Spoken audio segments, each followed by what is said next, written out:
ये जो माथा फूटा है सिर्फ बबलू महतो का माथा नहीं फूटा है, ये जो खून बहा है सिर्फ बबलू महतो का खून नहीं बहा है, ये झारखंड का तमाम वो छात्र का खून बहा है जो पढ़ाई कर रहे हैं, जो नौकरी की तलाश में। ये निकम्मी सरकार हम युवाओं को क्यों तोड़ने का काम कर रही है, हम इस रीढ़ की हड्डी को कमजोर करने का काम क्यों कर रही है। क्या झारखंड का युवा, क्या झारखंड का छात्र कोई बैल बकरी है, क्या कोई गुंडा है, कोई आतंकवादी है। मुझे और मेरे कुछ साथियों को टारगेट करके मारने की कोशिश की, मारने की नहीं, जान से मारने की कोशिश की गई। जिस तरह से ये सरकार, निकम्मी सरकार, चोर सरकार, मैं बार बार कह रहा हूँ, ये चोर सरकार हम युवाओं के भविष्य के साथ खेलने का काम कर रहा है, हम युवाओं का भविष्य के साथ खिलवाड़ कर रहा है। आप कहते हैं हम शिक्षा, स्वास्थ्य और रोजगार की बात करेंगे, कहाँ है आपका शिक्षा, कहाँ है आपका स्वास्थ्य और कहाँ है आपका रोजगार। किस चीज को लेकर के आज का पूरा कॉन्फ्रेंस रखा गया है?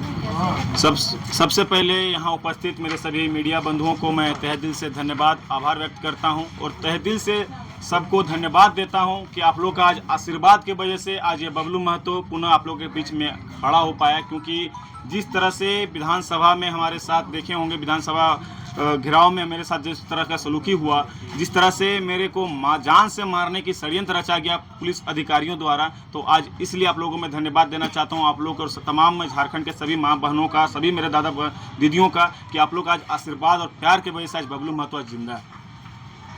हम लोग बीते दिन जेटेट की परीक्षा होने की मांग को लेकर हम लोग विधानसभा घेराव में गए हुए थे। वहाँ पे बच्चे आए हुए थे, मैं उनके समर्थन में गया हुआ था। मैं आजसू के प्रदेश कार्यकारी अध्यक्ष हूँ, मैं समर्थन में गया हुआ था, नैतिक समर्थन देने के लिए।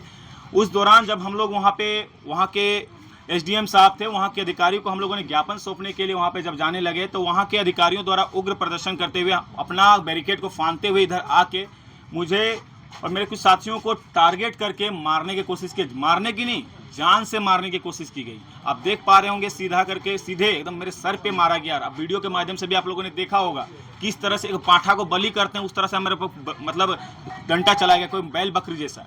क्या झारखंड का युवा, क्या झारखंड का छात्र कोई बैल बकरी है, क्या कोई गुंडा है, कोई आतंकवादी है। हम लोग अपना हक अधिकार की बात भी नहीं कर सकते हैं? क्या हम लोग अपनी बात को रखने के लिए भी बाधित हैं? क्या कॉन्स्टिट्यूशनल हमारा ये राइट भी छीन ले रहा है? जिस तरह से ये हेमंत सोरेन, जिस तरह से ये सरकार, निकम्मी सरकार, चोर सरकार, मैं बार बार कह रहा हूँ, ये चोर सरकार हम युवाओं के भविष्य के साथ खेलने का काम कर रहा है, हम युवाओं का भविष्य के साथ खिलवाड़ कर रहा है। मैं उसको चेतावनी देना चाहता हूँ कि आप बच्चों का भविष्य के साथ ना खेलें, अन्यथा इसका अंजाम बहुत बुरा होगा। आज बबलू महतो बच गया, आज बबलू महतो बच गया। पिछले दिन बोकारो में ऐसी एक घटना घटी थी, किसी अधिकारी, पुलिस अधिकारी द्वारा डंडा से मार के एक प्रेम महतो जी का जान ले लिया, ऑन स्पॉट उनकी जान चली गई। तो कल बबलू महतो भी शहीद हो जाता, बबलू महतो भी मर जाता, इसका जिम्मेवारी कौन लेता? क्या ये सरकार लेती, क्या ये प्रशासन लेती? मेरी माँ लगातार रो रही है कि मेरा बेटा को चोट लग गया, तो क्या इसका जिम्मेवारी कौन लेता? आज ये प्रेस कॉन्फ्रेंस करने का मेरा मकसद ये है कि हम युवा हैं, हम इस समाज, इस प्रदेश, इस देश का रीढ़ का हड्डी हैं। अगर आज हम मजबूत होंगे तो हमारा प्रदेश मजबूत होगा, हमारा देश मजबूत होगा। तो ये निकम्मी सरकार हम युवाओं को क्यों तोड़ने का काम कर रही है, हम इस रीढ़ की हड्डी को कमजोर करने का काम क्यों कर रही है। यहाँ पे ग्रामीण क्षेत्र से उठ के बच्चे पढ़ने के लिए आते हैं, बहुत ही संघर्ष करके, बहुत ही परिवार से लड़ के शहर तक पहुँचते हैं कि हम कुछ एक नई उम्मीद के साथ आते हैं और कुछ अच्छा करने का सोच रखते हैं।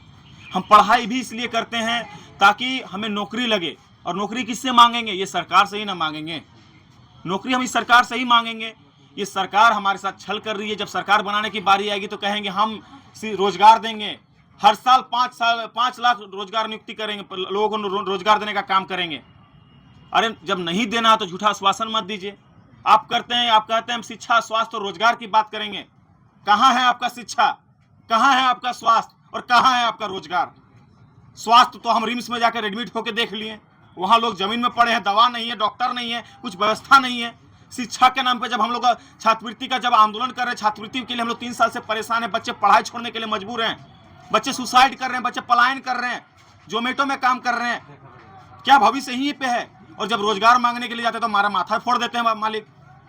ये जो माथा फूटा है सिर्फ बबलू महतो का माथा नहीं फूटा है, ये जो खून बहा है सिर्फ बबलू महतो का खून नहीं बहा है, ये झारखंड का तमाम वो छात्र का खून बहा है जो पढ़ाई कर रहे हैं, जो नौकरी की तलाश में नौकरी का तलाश कर रहे हैं, सरकार से उम्मीद बनाए बैठे हैं। कौन थे जो आपके ऊपर लाठीचार्ज किए? लाठीचार्ज करने वाले वहां के पुलिस पदाधिकारी थे, वहां के डीएसपी साहब नहीं बोलेंगे, कहा गुंडा लोग को साहब बोलना है। हम पुलिस अधिकारी को अब साहब नहीं बोलेंगे, गुंडा बोलेंगे। डीएसपी पीके मिश्रा और वहां के विधानसभा का जो प्रभारी हैं गणेश यादव, इंटेंसली मेरे जान से मारने के साजिश में हमें लाठी चलाया गया है। हमको बैल बकरी हैं, जिस तरह से लाठी चलाया गया है आप देखे होंगे, बैल बकरी से मेरे ऊपर लाठी चलाया गया। अगर मैं मर जाता तो कौन सी जिम्मेवारी लेता? ये कहीं ना कहीं गलत है। मैं ये सरकार से, महामहिम से आग्रह करते हैं, निवेदन करते हैं, इस तरह के गुंडों को आप वर्दी ना दें, उनको जल्द से जल्द उन पर कानूनी कार्रवाई करें, उनको सस्पेंड करने का काम करें। मैं कल वही विधानसभा थाना में मैं गया, उन्हीं के खिलाफ मैंने कंप्लेन किया। मैं एसडीओ को भी दूंगा, एसडीएम को भी दूंगा, महामहिम को भी दूंगा, सरकार को भी दूंगा, क्योंकि आने वाला भविष्य में छात्र आंदोलन फिर से करेंगे और इस तरह के अधिकारी रहेंगे, इस तरह के निर्लज अधिकारी रहेंगे, शर्मनाक घटना घटते रहेगी, इस तरह से मार होते रहेगा, वहां पे बच्चे मरते रहेंगे। तो क्या मरने के लिए हम लोग हैं?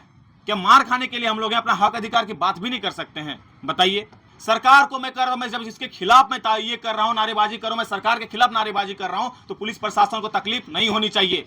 उनको तकलीफ हो गई, वो बैरिकेड को फांदते हुए आए हैं, उनके साथ उनके जो गणेश यादव जी हैं वो आए और मेरे पर डायरेक्टली बिना कहे पूछे। देखिए, कोई भी लाठीचार्ज होता है, कोई भी आंदोलन में, तो पहले माइक से बोला जाता है कि भाई लोग आप लोग पीछे जाओ वरना लाठीचार्ज किया जाएगा।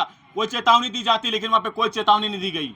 दूसरी बात, अगर मारना ही था तो आपको शरीर के ये निचले भाग में मारा जाता है, किसी का माथा में नहीं मारा जाता है। तो क्या लगता है? मुझे लगता है जो दोनों के दोनों आए हैं, कहीं ना कहीं घूस दे के आए हैं, कहीं ना कहीं अपना सेटिंग पर भी करके वहां पहुंचे हैं।